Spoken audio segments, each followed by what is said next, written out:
નમસ્કાર, આપ જોઈ રહ્યા છો TV9 અત્યાર સુધીના તમામ ખાસ સમાચારો સાથે હું છું ઝરણા સોની। સમાચારોની શરૂઆત કરીએ ભારે વરસાદને પગલે સાબરમતી નદીમાં રેલમછેલને લઈને।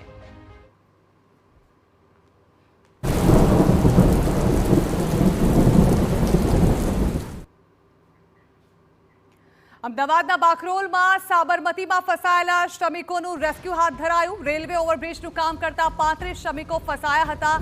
ફાયર બ્રિગેડની ટીમે બોટની મદદથી આ શ્રમિકોનું રેસ્ક્યુ ઓપરેશન કર્યું। અત્યાર સુધી 24 લોકોને રેસ્ક્યુ કરીને સુરક્ષિત બહાર કાઢી લેવામાં આવ્યા છે, તો બાકીના લોકોને બહાર કાઢવા માટે બચાવ કામગીરી યથાવત છે। નદીમાં પાણીનો પ્રવાહ વધતા શ્રમિકો ફસાયા હતા। સવારે 9 વાગ્યાથી શ્રમિકો અહીં ફસાયેલા હતા।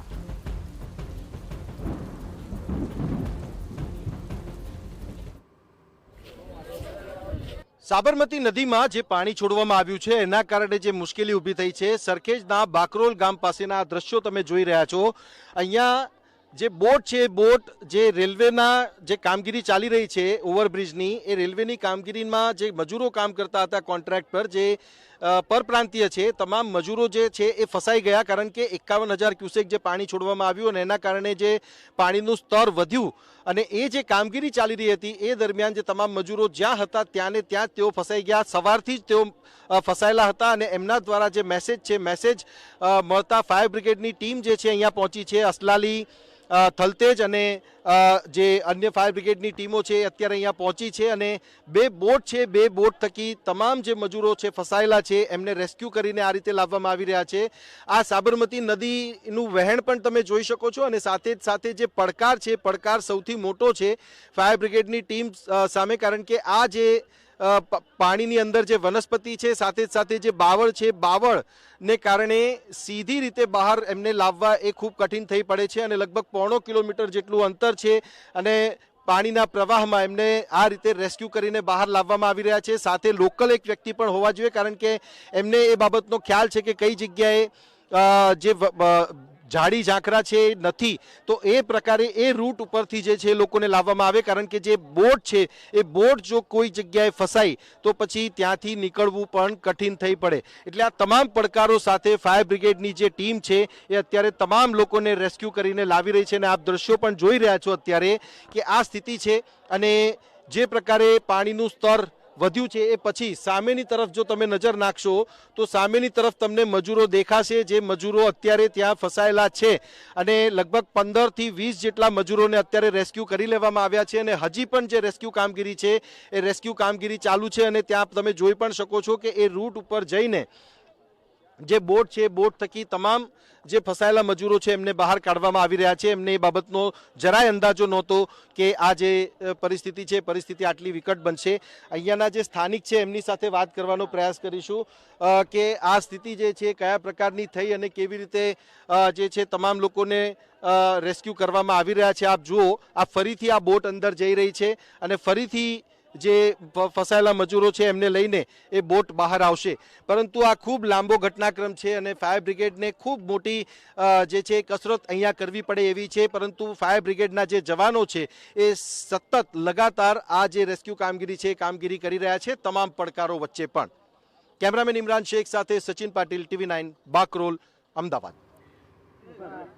તો શ્રમિકો ફસાયા હતા। એકદમ સાબરમતી નદીનો પાણીનો પ્રવાહ જે છોડવામાં આવ્યો તેના પગલે જે શ્રમિકો અંદર હતા તેઓ પાણીના ધસમસતા પ્રવાહની વચ્ચે ફસાઈ ગયા હતા, જો કે તેઓનું રેસ્ક્યુ કરવામાં આવી રહ્યું છે।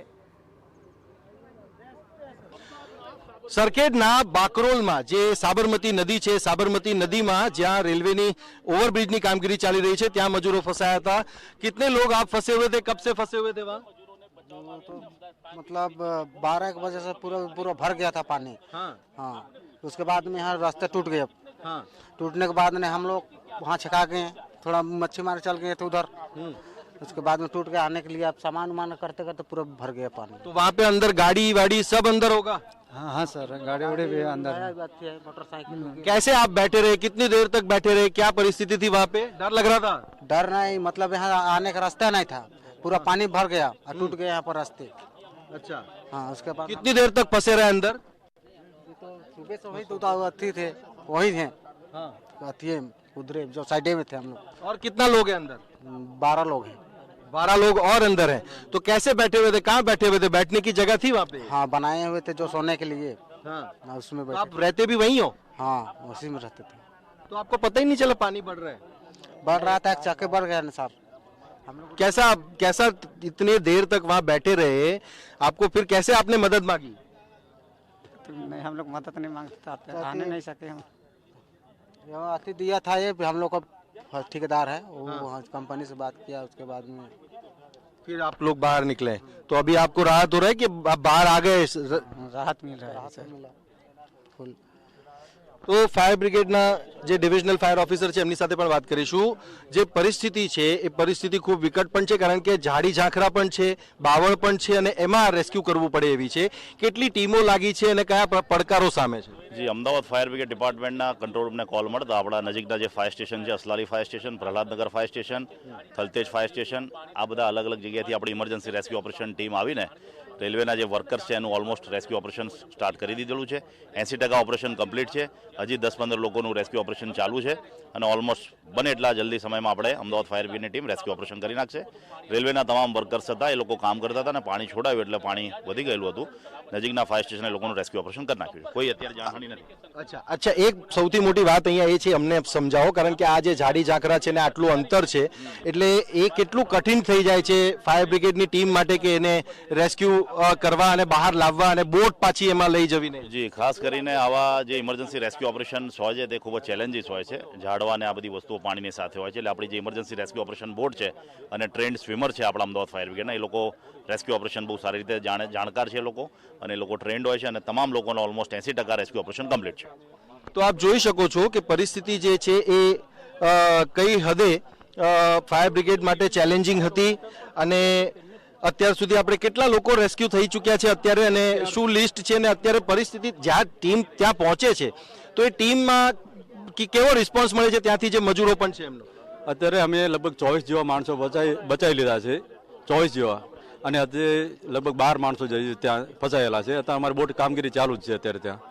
ત્યાં બોટમાં બેસાડવા પણ થોડા કઠિન છે કે પછી કેવી રીતનું છે? બોટમાં બેસાડવા માટે અમારા માણસો જે બોટમાંથી ઉતરી અને એમને જે ખંભા પર બેસાડે છે, ખંભા પરથી ત્યાંથી ઉતારી અને સીધા એમને બોટમાં લાવે છે.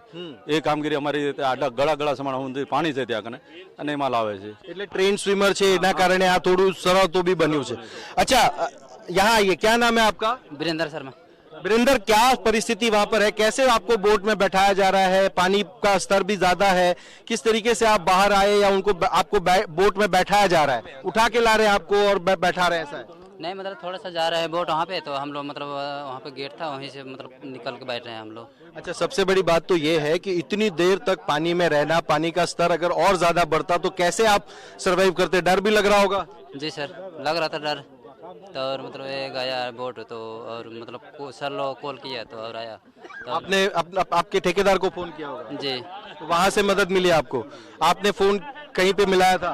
नहीं, अभी तो हम लोग नहीं मिले थे. तो कितनी देर से आप वहाँ पर हैं ऐसे? लगभग 2-3 वही 9 बजे से. 9 बजे सुबह से.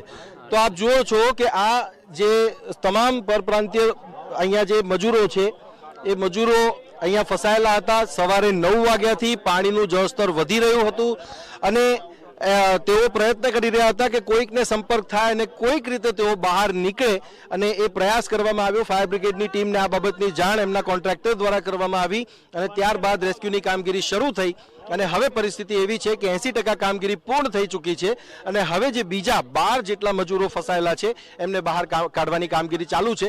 પરંતુ આ રેસ્ક્યુ ઓપરેશન ખૂબ ચેલેન્જિંગ ફાયર બ્રિગેડ માટે પણ હતું અને તમામ જે મજૂરો છે એમને રેસ્ક્યુ કરવામાં આવી રહ્યા છે. કેમેરામેન ઇમરાન શેખ સાથે સચિન પાટીલ, TV9 બાકરોલ.